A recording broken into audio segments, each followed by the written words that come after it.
देवराज इंद्र ने आकर राजा बलि से कहा कि हम व्यर्थ में झगड़ा करते हैं, आओ हम मिलकर समुद्र का मंथन करें और समुद्र मंथन से जो प्रकट होगा तुम और हम मिलकर बांट लेंगे।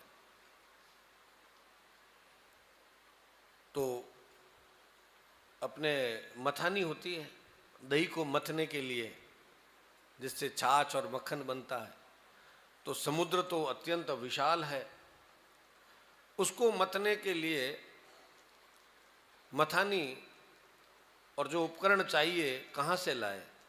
तो मंदराचल पर्वत को आमंत्रित किया कि आप समुद्र पे पधारें, और वासुकी नाग को कहा कि आप हमारी मथानी यानी रस्सी बने,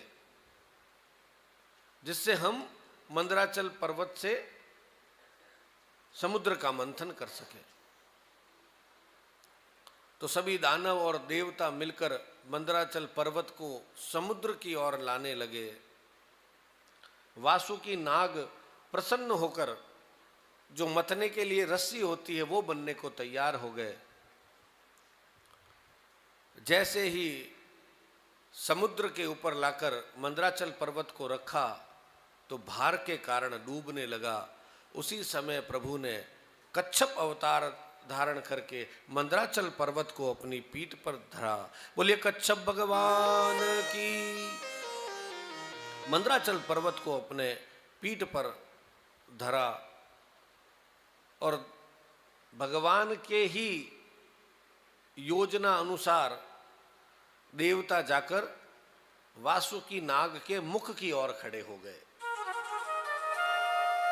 दैत्य आए तो उन्होंने देखा कि ये देवता मुख की ओर खड़े हैं, ये बड़े चतुर हैं।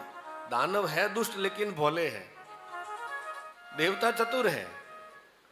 अच्छा, ये मुख की ओर जाके खड़े हो गए, इसका मतलब उधर कोई न कोई लाभ मिलने वाला है। नहीं, हम खड़े होंगे, आप लोग पूंछ की तरफ आओ। यही चाहते थे, क्योंकि उन्हें पता था कि जब मथनी होगी, वासुकी नाग को घिसा जाएगा तो विष प्रकट होगा और उससे निसंदेह रूप से हानि होने वाली है। तो देवता इधर आ गए, मुख की तरफ दानव चले गए। और अब भगवान कच्छप पर विराजमान मंदराचल पर्वत का मंथन प्रारंभ हुआ। देखिए, समुद्र मंथन की कथा भी हम जीवों की ही कथा है।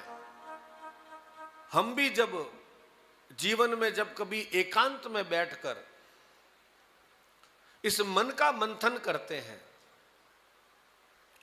हमारे मन को हम समझने का, मंथन का तात्पर्य है मन को समझने का प्रयास करते हैं, तो हमारे मन में छिपा हुआ विकार सर्वप्रथम बाहर आता है। हमारा मन ही हमें कहता है कि हमने ये गलत किया, अच्छा नहीं किया। तो जो पहले विकार है वो बाहर आते हैं, फिर शुद्ध भाव प्रकट होते हैं। उसी प्रकार जब समुद्र मंथन प्रारंभ हुआ तो सर्वप्रथम उस समुद्र मंथन से हालाहल नाम का एक विष प्रकट हुआ। अब विष प्रकट हुआ तो देवता और दानव दोनों पीछे हट गए। बड़े प्यार से मित्रता की थी, जो आएगा मिल बांट कर लेंगे, ले लो मिल बांट कर उस विष को। अब सभी लोग घबराने लगे, इस विष को कौन ग्रहण करे। तो ब्रह्मा जी ने कहा, इस संसार में इस भयंकर विष को एक ही है जो धारण कर सकता है, उसके अतिरिक्त किसी में इतना सामर्थ्य नहीं जो इस विष को ग्रहण भी कर ले और पचा भी ले। ग्रहण करना अलग विषय है, उसे पचा लेना, उसका कोई विपरीत असर उस शरीर पर न पड़े। तो कौन है ऐसा कि चलो सीधा कैलाश पर्वत पर वहां विराजमान भोलेनाथ ही एक ऐसे हैं जो इस विष को ग्रहण भी कर सकते हैं और इस विष को पचा भी सकते हैं। अन्यथा ये विष यदि आखिर गिर गया तो संपूर्ण सृष्टि का विनाश हो जाएगा। इतना भयंकर विष। सभी ने जाकर भोलेनाथ की स्तुति की और भोलेनाथ तो भोले हैं, तुरंत प्रसन्न हो गए। चलिए कहां चलना है बताओ, क्या संकट है? तो कहा प्रभु इस प्रकार समुद्र मंथन कर रहे थे और सर्वप्रथम ये विष प्रकट हुआ है, इस विष को आप ग्रहण करें और हम सब जीवों का, दानवों का, दैत्यों का, इस समस्त सृष्टि का कल्याण करें। और भोलेनाथ ने बड़े प्रेम के साथ उस विष को अपने हथेली पर धरा और सबके देखते ही देखते उस विष को पान कर लिया और अपने गले में रोका।